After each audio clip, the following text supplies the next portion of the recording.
सर्वांना रामकृष्णारी, जय श्रीराम.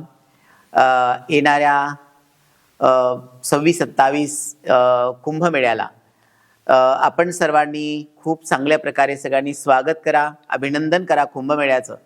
आणि विशेष मला आपल्या सर्व नाशिककरांना आणि सर्व पदाधिकाऱ्यांना, महानगरपालिकांना मला विनंती करायची, सर्व पदाधिकाऱ्यांना, की पंचवटी रामाच्या पदस्पर्शानं पावन झालेली ही नाशिक भूमी आहे.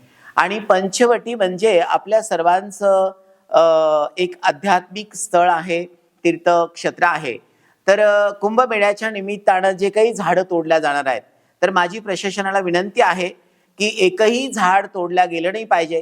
कारण झाडं तोडून निसर्गाची हानी करून कुंभ करून आम्हाला काही साधू संतांना आनंद मिळणार नाहीये. तर मला असं वाटतं की प्रशासनानं झाडं न तोडता काय व्यवस्था साधू संतांसाठी करता येईल, कुंभमेळ्याची सुव्यवस्था कशी करता येईल त्या पद्धतीनं करावी. मी हृदयापासून विनंती करतो प्रशासनाला की झाडं तोडता कामा नाहीये. कारण की निसर्ग आहे म्हणून आपण सगळे आहात, निसर्ग आहे म्हणून आपण श्वास घेताय, निसर्ग आहे म्हणून आपण जीवन जगताय.